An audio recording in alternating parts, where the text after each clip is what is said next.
Welcome to human right news. ముందుగా headline చూద్దాం.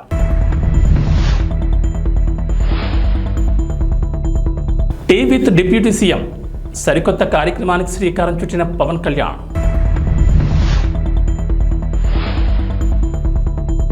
Phone tapping కేసుతో తనకు ఎటువంటి సంబంధం లేదంటున్న ఎస్ఐబి మాజీ చీఫ్ ప్రభాకర్ రావు.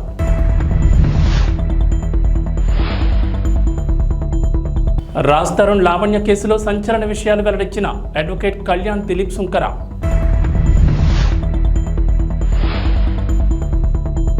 తెలంగాణకు రెయిన్ అలర్ట్, పలు జిల్లాల్లో భారీ వర్షాలు. ఆంధ్రప్రదేశ్ డిప్యూటీ సీఎం పవన్ కళ్యాణ్ సరికొత్త కార్యక్రమానికి శ్రీకారం చుట్టారు. ఆంధ్రప్రదేశ్లో ఉన్న జూలను అంతర్జాతీయ స్థాయి ప్రమాణాలతో అభివృద్ధి చేయాలనే ఉద్దేశంతో సరికొత్తగా టీ విత్ డిప్యూటీ సీఎం కార్యక్రమం నిర్వహించారు.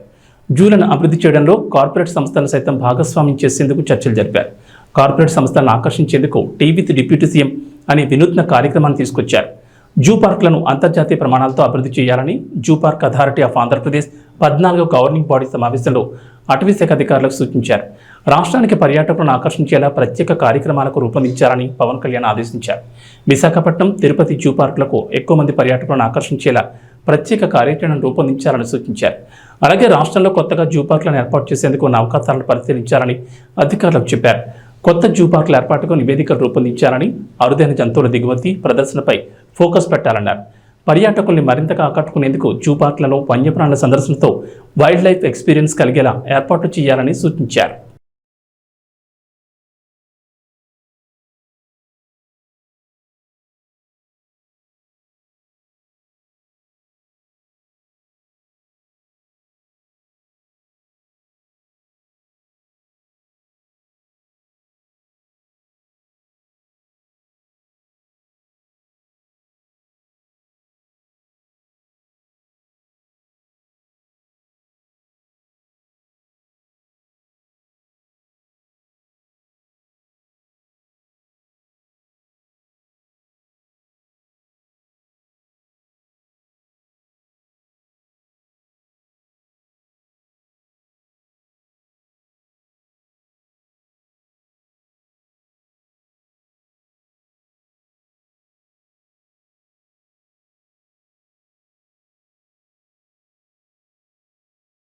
ఆంధ్రప్రదేశ్ రాజధాని అమరావతికి కేంద్రం ఇటీవలే గుడ్ న్యూస్ చెప్పింది. అమరావతికి కీలకమైన నేషనల్ హైవే ప్రాజెక్టులు చేపట్టేందుకు కేంద్రం గ్రీన్ సిగ్నల్ ఇచ్చిన సంగతి తెలిసిందే. కానీ తాజాగా ఎన్హెచ్ఏఐ రహదారుల ప్రాధికార సంస్థ తీసుకున్న నిర్ణయం అందుకు విరుద్ధంగా ఉంది. అమరావతి కేంద్రంగా ఇంతకాలం ఉన్న పిఐయును మూసివేయడం ఆందోళన కలిగిస్తోంది. అమరావతిలో ఉన్న పిఐయును విజయవాడ పిఐయులో విలీనం చేస్తూ నిర్ణయం తీసుకున్నారు. గతంలో టీడీపీ ప్రభుత్వం హయాంలో 2014లో రాజధానిగా అమరావతి ఖరారు చేసిన తర్వాత 189 కిలోమీటర్లు ఔటర్ రింగ్ రోడ్డుకు అప్పటి ముఖ్యమంత్రి చంద్రబాబు ప్రతిపాదన చేశారు. కేంద్రం నుంచి ఆమోదం రాగా అలైన్మెంట్ కూడా ఖరారు చేశారు. డిపిఆర్కు సంబంధించి కూడా వేగంగా జరిగేలా అమరావతి కేంద్రంగా ప్రాజెక్ట్ యూనిట్ కార్యాలయాన్ని మంగళగిరిలో ఏర్పాటు చేశారు. ప్రధానంగా అనంతపురం నుంచి అమరావతికి నిర్మించాలనుకున్న access control greenfield expressway డిపిఆర్ల రూపకల్పనను ఈ యూనిట్కి అప్పగించారు. ఈ హైవేకు సంబంధించి ప్రాజెక్ట్ డైరెక్టర్ను కూడా నియమించారు.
ఆంధ్రప్రదేశ్లో కూటమి ప్రభుత్వం ఎన్నికల సమయంలో ఇచ్చిన హామీలను ఒక్కొక్కటిగా అమలు చేస్తోంది. ఇప్పటికే పింఛన్లు పెంచి పంపిణీ చేయగా మెగా డిఎస్సీ కసరత్తు మొదలైంది.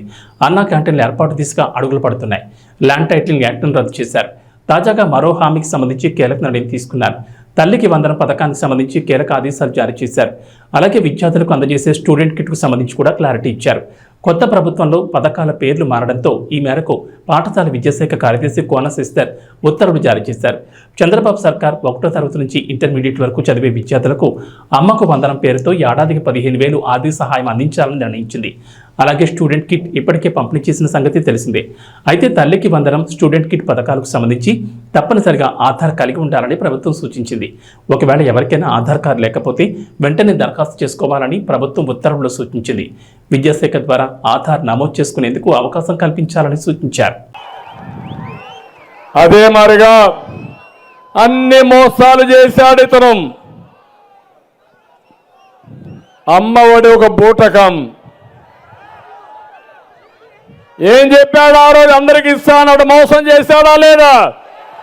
అందరి బిడ్డలకి ఇవ్వడం లేదు కదా. అందుకే నేను ఆలోచించాను, తల్లికి వందనం,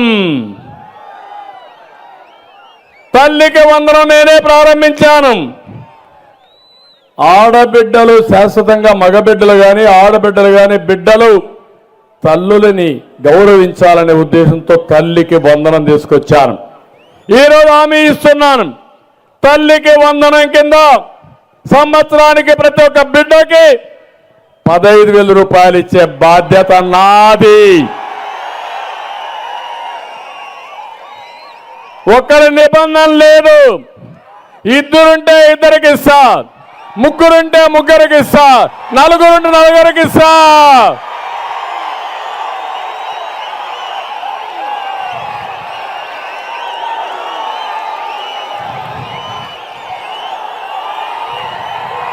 ఏమంటారు మీరు? బాగుందా లేదా?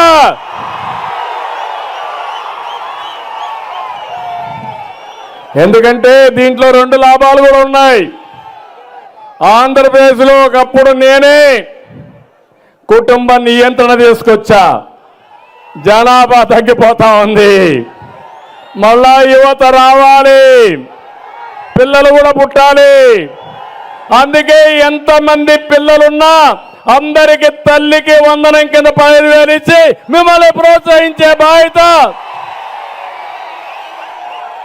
వాళ్ళని బాగా చదివించి దేశానికి ఒక సంపద చేసే బాధ్యత తెలుగుదేశం పార్టీ తీసుకుంటాం. ఫోన్ ట్యాపింగ్ కేసు తెలంగాణలో సంచలనం సృష్టించిన సంగతి తెలిసిందే. గత ప్రభుత్వ హయాంలో అనధికారికంగా స్పెషల్ ఇంటెలిజెన్స్ బ్యూరో అధికారులు, ప్రతిపక్ష పార్టీల నేతలు, పలువురు వ్యాపారులు, కీలక వ్యక్తుల ఫోన్లు ట్యాంపరింగ్ చేశారనే ఆరోపణలున్నాయి. ఈ కేసులో ఇప్పటికే పలువురు పోలీసు ఉన్నతాధికారులు, మాజీ అధికారులు అరెస్ట్ అయి చెంచల్గూడ జైల్లో రిమాండ్ ఖైదీలుగా ఉన్నారు. ఇక ఫోన్ ట్యాపింగ్ వ్యవహారంలో ఎస్ఐబి మాజీ చీఫ్ ప్రభాకర్ రావు ప్రధానంగా ఆరోపణలు ఎదుర్కొంటున్నారు. కాంగ్రెస్ అధికారంలోకి రాగానే ఆయన దేశం వదిలి అమెరికాకు వెళ్లిపోయారు. కేసులో ఆయనే ప్రధాన నిందితుడిగా తీవ్ర ఆరోపణలు ఎదుర్కొంటున్నారు. ఈ నేపథ్యంలో ఆయన అమెరికా నుంచి పోలీసులకు రాసిన లేఖ ఆలస్యంగా వెలుగులోకి వచ్చింది. జూన్ 23న ప్రభాకర్ రావు జూబ్లీహిల్స్ పోలీసులకు లేఖ రాశారు. ఫోన్ ట్యాపింగ్ కేసుతో తనకు ఎటువంటి సంబంధం లేదని ఆ లేఖలో వెల్లడించారు. జూన్ 26న తాను ఇండియాకు తిరిగి రావాల్సిందని, ఆరోగ్యం బాగోలేక యుఎస్లోనే ఉండిపోవాల్సి వచ్చిందన్నారు. తాను క్యాన్సర్, గుండె సంబంధిత వ్యాధులతో బాధపడుతున్నానని, అమెరికా డాక్టర్ల సూచనతో అక్కడే చికిత్స పొందుతున్నట్లు వెల్లడించారు. హైదరాబాద్ మహానగరంగా వేగంగా విస్తరిస్తోంది. అదే సమయంలో నగరవాసులు తీవ్ర ట్రాఫిక్ సమస్యలు ఎదుర్కొంటున్నారు. రద్దీగా ఉండే రోడ్లతో వాహనదారులు ఇబ్బందులు పడుతున్నారు. ట్రాఫిక్ రద్దీని నియంత్రించేందుకు ప్రభుత్వం ఇప్పటికే నగరంలోని పలు ప్రాంతాల్లో ఫ్లైఓవర్లు, అండర్ పాస్లు నిర్మించింది. మరికొన్ని ప్రాంతాల్లోనూ కొత్తగా ఫ్లైఓవర్ల నిర్మాణానికి సిద్ధమైంది. ఇక నగరవాసులకు సుఖవంతమైన, వేగవంతమైన ప్రయాణాన్ని అందించేందుకు నగర మూలల వరకు మెట్రో విస్తరించాలని ప్రభుత్వం ప్లాన్ చేస్తోంది. ప్రస్తుతం ఎల్బీ నగర్, మియాపూర్, నాగోల్, ఎల్బీ నగర్ కారిడార్లలో మెట్రో సేవలను అందిస్తుండగా నగర శివారు ప్రాంతాలైన హయత్ నగర్, శంషాబాద్, బిహెచ్ఎల్, పటాన్చెరు వంటి ప్రాంతాలకు సైతం మెట్రోను విస్తరించేందుకు ప్లాన్ చేస్తున్నారు. ఈ నేపథ్యంలో బుధవారం బేగంపేటలోని మెట్రో రైల్ భవనంలో Hyderabad metro rail MD NVS Reddy, ఇతర ఇంజనీర్ల బృందం, డిపిఆర్ కన్సల్టెన్సీ ఇంజనీరింగ్ నిపుణులతో ఎన్హెచ్ అధికారులు భేటీ అయ్యారు. ఈ భేటీలో మెట్రో ప్రాజెక్ట్, ఫ్లైఓవర్లకు సంబంధించిన పలు కీలక నిర్ణయాలు తీసుకున్నారు. గత వైసీపీ ప్రభుత్వంపై కేంద్ర మంత్రి బండి సంజయ్ తీవ్ర వ్యాఖ్యలు చేశారు. టీటీడీని రాజకీయ పునరావాస కేంద్రంగా మార్చారని విమర్శించారు. స్వామివారిపై భక్తి లేని వారు నామాలు పెట్టుకుని స్వామికి టీటీడీ ఆస్తులకు పంగనామాలు పెట్టారని మండిపడ్డారు. ఇతర మతస్థులకు అధికారాన్ని అప్పగించి తిరుమల క్షేత్రాన్ని అపవిత్రం చేశారని దుయ్యబట్టారు. గత 5 ఏళ్లు వీరప్పన్ వారసుల చేతిలో టీటీడీ పాలన సాగిందని సంజయ్ అన్నారు. ఎర్రచందనం కొల్లగొట్టి వేల కోట్లను సంపాదించారని చెప్పారు. ఎర్రచందనం స్మగ్లర్ల పట్ల కఠినంగా వ్యవహరిస్తామని, వారిని వదిలిపెట్టబోమని అన్నారు. వెంకటేశ్వర స్వామివారి దయ భిక్షతో కార్యకర్త స్థాయి నుంచి కేంద్ర మంత్రి స్థాయికి ఎదిగానని చెప్పారు. ఈరోజు బండి సంజయ్ తిరుమల శ్రీవారిని దర్శించుకున్నారు. దర్శనానంతరం మీడియాతో మాట్లాడుతూ ఆయన ఈ వ్యాఖ్యలు చేశారు. బండి సంజయ్తో పాటు పలువురు బీజేపీ నేతలు కూడా స్వామివారిని దర్శించుకున్నారు. కేంద్ర మంత్రి హోదాలో స్వామివారిని బండి సంజయ్ దర్శించుకోవడం ఇదే మొదటిసారి. మనం మొన్నటి వరకు చూసినాం. మనం దేవుణ్ణి నమ్మని వాళ్ళు, ధర్మం గురించి ఆలోచించని వారు, పేరుకు నామాలు పెట్టి స్వామివారి ఆస్తులకు పంగనామాలు పెట్టేటువంటి ఆ నయవంచకులు పోయి నిత్యం వెంకటేశ్వర నామస్మరణతో ఆ స్వామివారికి సేవ చేసేటువంటి సేవకుల రాజ్యం వచ్చింది. వాళ్ళు ఇవాళ రాజకీయ నిరుద్యోగులకు పునరావాస కేంద్రంగా పదవుల కోసం ఇన్ని రోజులుగా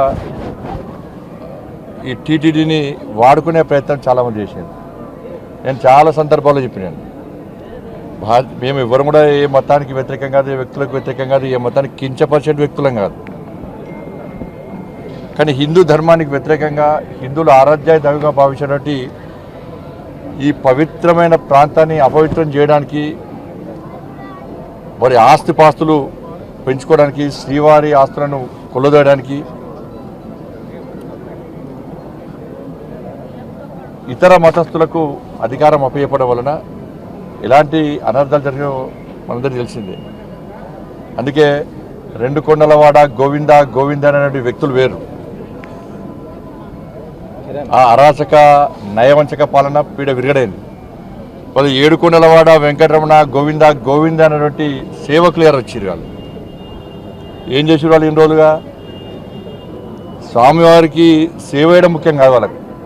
నేను నిన్న వచ్చిన సాయంత్రం, నిన్నటి నుంచి వస్తుంటే ఇక్కడ సిబ్బంది కానీ, అనేక మంది భక్తులు కానీ, ఇక్కడ గత పాలకులు, గత కమిటీ నిర్వాహకులు చేసినటువంటి నిర్వాహకం గురించి చెప్తా ఉన్నారు. అక్రమ దందా, లంగ దందా, లఫంగ దందా, దొంగ దందాలు చేసి వాళ్ళ స్వామివారి ఆస్తిని, జాతీయ సంపదను కొల్లగొట్టే ప్రయత్నం చేశారు. వాళ్ళ ఎర్రచందనం వీళ్ళంతా వీరప్పన్ వారసులు. అంతా కూడా వీరప్పన్ వారసుల చేతిలో మొన్నటి వరకు కూడా టీటీడీ ఉండే. స్వామివారి పవర్ ఎంతో తెలుసు, స్వామివారి శక్తి ఎంతో తెలుసు. సరే 10 సంవత్సరాలు వాళ్ళు ఆడింది ఆట, పాడిందే పాట కావచ్చు. ఇవాళ ఏమైంది పరిస్థితి? స్వామివారి జోలు పోతే ఏమైంది పరిస్థితి? కాబట్టి ఎర్రచందనం పేరుతోని దొంగదందా చేస్తూ వేల కోట్ల రూపాయలు స్వామివారి ఆస్తిని, జాతీయ సంపదను దోచుకుంటూ వాళ్ళే ఇవాళ రాజకీయాలను శాసించే స్థాయికి వచ్చారు. రాజకీయ నాయకులను వాళ్ళ గుప్పిట్లో పెట్టుకొని ఎన్నికల్లో గెలవాలన్నా, ఎన్నికల్లో ఖర్చు పెట్టాలన్నా, పార్టీలు నడవాలన్నా, చివరకు ప్రభుత్వాన్ని కూడా అప్పులు ఇచ్చే స్థాయికి వచ్చిరంటే ఇంతకన్నా దుర్మార్గం, ఇంత సిగ్గుచేటి కూడా కాదన్న విషయాన్ని మనం గుర్తుంచుకోవాలి. తప్పకుండా దీన్ని వదిలిపెట్టే ప్రసక్తి లేదు. గతంలో విషయంలో చంద్రబాబు నాయుడు గారు మాట్లాడారు, పవన్ కళ్యాణ్ గారు మాట్లాడారు, మా భానుప్రకాష్ గారు, వీళ్ళందరూ కూడా ఈ విషయంలో చాలా సందర్భాల్లో ఫైట్ చేశారు. కానీ వాళ్ళ ఆలోచన ఏంది? ఉన్నన్ని రోజులు ఈ ఎర్రచందనం పేరుతో మొత్తం దోచుకోవాలి, శ్రీవారి సంపదను దోచుకోవాలి, మేము కోటీశ్వరుగా మారాలని చెప్పి ఒక దురాలోచనతో వాళ్ళు ఇన్ని రోజులు ఇక్కడ నిత్యం పాలన కొనసాగించారు. కాబట్టి దాన్ని వదిలిపెట్టే ప్రసక్తి లేదు. పూర్తిగా ఈ విషయాన్ని మా కేంద్ర హోంశాఖ మంత్రులు అమిత్ షా గారు తీసుకొస్తాం. తప్పకుండా దీన్ని నివేదికలు తెప్పించుకుంటాం. ఎర్రచందనం స్మగ్లింగ్ పేరుతోని స్వామివారి సంపదను, జాతీయ సంపదను ఎవరైతే దోచుకున్నారో, అక్రమ దందా చేశారో ఆ మూర్ఖులను వదిలిపెట్టే ప్రసక్తి లేదు. మా మీద ఏ రాజకీయ ఒత్తిడి ఉండదు. రాజకీయ ఒత్తిడిలకు భయపడేటువంటి వ్యక్తులం కాదు. మేము ప్రజా సంపదను, శ్రీవారి సంపదను, జాతీయ సంపదను కాపాడే వ్యక్తులం. ఇన్ని రోజులు మీరు ఆడింది ఆటపాడు, ఇక్కడి నుంచి జరిగే ప్రసక్తి లేదు. వాళ్ళని వదిలిపెట్టే ప్రసక్తి లేదు. రాచకొండ పోలీస్ కమిషనర్ గా సుధీర్ బాబు నియమితులయ్యారు. బుధవారం ప్రభుత్వం ఉత్తర్వులు జారీ చేసిన వెంటనే ఆయన నేరెడ్మెట్ సిపి ఆఫీసులో బాధ్యతలు స్వీకరించారు. గతంలో రాచకొండ సిపిగా సుధీర్ బాబు అసెంబ్లీ ఎన్నికల టైంలో ఇక్కడి నుంచి బదిలీ అయ్యారు. బుధవారం రాష్ట్ర ప్రభుత్వం చేపట్టిన బదిలీలో భాగంగా తిరిగి రాచకొండకు వచ్చారు. ఇప్పటి వరకు రాచకొండ సిపిగా ఉన్న డాక్టర్ తరుణ్ చూసి ఏసీబీ డైరెక్టర్ గా బదిలీ అయ్యారు.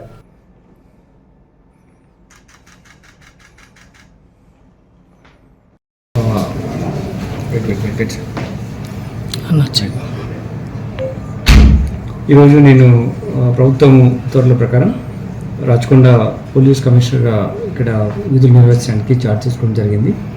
దీనికి నేను ముఖ్యమంత్రి గారికి, ప్రభుత్వానికి, మా పోలీస్ ఉన్నతాధికారులకు నేను కృతజ్ఞత తెలియజేస్తున్నాను.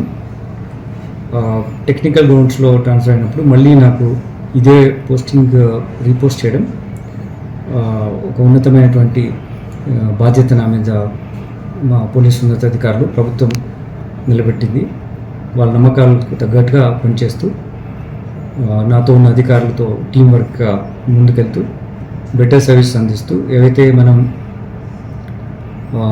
పోలీస్ డిపార్ట్మెంట్ ఉన్నటువంటి గోల్స్ ఏమున్నాయో, అలాగే ముఖ్యమంత్రి గారు ఏ మార్గంలో పోలీస్ డిపార్ట్మెంట్ ఫంక్షన్ చేయాలి అనేటువంటి ఉద్దేశాలు మాకున్నాయి. దాని ప్రకారం డ్యూటీస్ నిర్వర్తిస్తూ బెటర్ సర్వీస్ డెలివరీ చేసే విధంగా టీం వర్క్తో మేము ముందుకెళ్తాం. ఇది మళ్ళీ మా వాళ్ళందరితో ఒకసారి మాట్లాడి మీకు మేము చేసేటువంటి యాక్టివిటీస్ పోలీస్ పర్స్పెక్టివ్లో, లా అండ్ ఆర్డర్ పర్స్పెక్టివ్లో ఏముంటాం, మేము ఇంటరాక్షన్లో ఉంటాం. ఇది కంటిన్యూస్ ఇంటరాక్షన్ ప్రాసెస్. ప్రస్తుతానికి since you come requesting for this telling once again I'm thankful to the government, thankful to the honourable chief minister sir and the police leadership for నాకు ఇటువంటి అవకాశం మళ్ళీ ఇచ్చినందుకు, నేను ఆ నమ్మకాన్ని నిలిపినందుకు తప్పకుండా నా విద్యుత్ ధర్మంను చట్టపరంగా, న్యాయపరంగా నిర్వర్తిస్తూ ప్రజలకు శాంతి భద్రత పరిరక్షణలో పూర్తిగా అంకితభావంతో పనిచేస్తామని తెలియజేస్తున్నాను. థ్యాంక్స్. నటుడు రాజ్ తరుణ్ లావణ్య ఎపిసోడ్లో రోజుకో ట్విస్ట్ బయటకు వస్తోంది. రాజ్ తరుణ్పై మొదటిసారి ఫిర్యాదు చేసినప్పుడు ఆధారాలు ఇవ్వలేదు. రెండోసారి ఆధారాలు ఇవ్వడంతో నార్సింగ్ పోలీసులు కేసు నమోదు చేశారు. హీరోయిన్ మాల్వితో రాజ్ తరుణ్ ఉంటూ తనను మోసం చేశాడని ఫిర్యాదులో పేర్కొంది. రాజ్ కుమార్ సోదరుడిపై కూడా ఆమె ఫిర్యాదు చేసింది. సోదరుడు తనను పలుమార్లు బెదిరించినట్లు తన ఫిర్యాదులో పేర్కొంది. మరోవైపు మాల్వి రాయదుర్గం పోలీసులకు ఫిర్యాదు చేశారు. తనను తన తమ్ముడిని లావణ్య బెదిరిస్తున్నారని, ఆమెపై చర్యలు తీసుకోవాలని కోరారు. లావణ్యపై గతంలో సైబరాబాద్ షీ టీమ్ కూడా ఫిర్యాదు చేశారు. రాజ్ తరుణ్ 10 ఏళ్లుగా తనతో కాపురం చేస్తున్నట్లు పోలీసులకు ఇచ్చిన ఫిర్యాదులో లావణ్య పేర్కొన్నారు. తనకు కొన్నాళ్ల క్రితం అబార్షన్ చేయించినట్లు చెప్పారు. తాను అన్విక పేరుతో రాజ్ తరుణ్తో కలిసి ఉన్నట్లు చెప్పారు. అన్విక పేరుతో ఇద్దరం కలిసి విదేశాలకు కూడా వెళ్లామన్నారు. మాల్వి వచ్చిన తర్వాత రాజ్ తరుణ్ తనను దూరం పెట్టారని లావణ్య ఆరోపించారు. మాల్వి కోసం అతను ముంబై వెళ్లాడని, దీన్ని తాను ప్రశ్నించానని, నాటి నుంచి తనను దూరం పెట్టారని ఫిర్యాదులో పేర్కొన్నారు. లావణ్య ఫిర్యాదును ఆధారాలతో స్వీకరించిన పోలీసులు కేసు నమోదు చేశారు. జింబాబ్వేతో నిన్న జరిగిన 3వ టీ20లో విజయం సాధించిన భారత జట్టు 2-1తో సిరీస్లో ముందంజ వేసింది. ఈ విజయంతో ఓ ఘనమైన రికార్డును తన ఖాతాలో వేసుకుంది. అంతర్జాతీయ టీ20లో ఏకంగా 150 మ్యాచ్లు గెలిచిన ఏకైక జట్టుగా అవతరించింది. భారత్ తర్వాత పాకిస్తాన్ 142 విజయాలతో 2వ స్థానంలో ఉండగా, న్యూజిలాండ్ 111, ఆస్ట్రేలియా 105, సౌత్ ఆఫ్రికా 104తో వరుసగా ఆ తర్వాతి స్థానాల్లో ఉన్నాయి. హరారే స్పోర్ట్స్ క్లబ్లో నిన్న జరిగిన 3వ టీ20లో భారత జట్టు 23 పరుగుల తేడాతో విజయం సాధించింది. కెప్టెన్ శుభ్మన్ గిల్ 66 పరుగులతో అదరగొట్టగా, గత match century hero Abhishek Sharma 10 పరుగులు మాత్రమే చేశాడు. జైస్వాల్ 36, గైక్వాడ్ 49 పరుగులు చేయడంతో భారత జట్టు 182 పరుగులు చేసింది. అనంతరం 183 పరుగుల లక్ష్యంతో బ్యాటింగ్ ప్రారంభించిన జింబాబ్వే 159 పరుగులు మాత్రమే చేసి ఓటమి పాలైంది. 5 మ్యాచ్ల సిరీస్లో భాగంగా చివరి 2 మ్యాచ్ల్లో ఈ నెల 13, 14 జరగనున్నాయి. ఇక వాతావరణ విషయానికి వస్తే తెలంగాణ ప్రజలకు హైదరాబాద్ వాతావరణ కేంద్రం అధికారులు చల్లని కబురు చెప్పారు. ఇవాళ రాష్ట్రంలోని పలు జిల్లాల్లో వర్షాలు కురుస్తాయన్నారు. నైరుతి రుతుపవనాలు బలపడడం, బంగాళాఖాతంలో ఏర్పడిన ద్రోణి ప్రభావంతో వర్షాలు పడే ఛాన్స్ ఉందని చెప్పారు. ప్రస్తుతం పశ్చిమ మధ్య బంగాళాఖాతంలో దక్షిణ ఏపీ తీరం వెంబడి ఉపరితల ఆవర్తనం ఏర్పడిందని చెప్పారు. అది సగటు సముద్ర మట్టానికి 3.1 నుంచి 7.6 కిలోమీటర్ల ఎత్తులో ఉన్నట్లు అధికారులు తెలిపారు.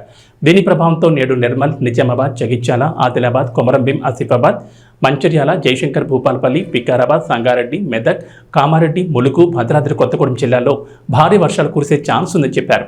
గంటకు 30 నుంచి 40 కిలోమీటర్ల వేగంతో బలమైన ఈదురుగాలులు వీస్తాయన్నారు. ఈదురుగాలులకు తోడు ఉరుములు, మెరుపులతో కూడిన వర్షం కురిసే అవకాశం ఉందన్నారు. పలు చోట్ల పిడుగులు పడే ఛాన్స్ ఉందని, అప్రమత్తంగా ఉండాలని ప్రజలకు సూచించారు. అవసరమైతేనే బయటకు వెళ్లారని, పిడుగుపాట్లకు గురయ్యే అవకాశం ఉన్నందున చెట్ల కింద ఉండొద్దని వాతావరణ శాఖ అధికారులు హెచ్చరించారు. ఏబీ బులెటిన్ విశేషాలు. నమస్కారం.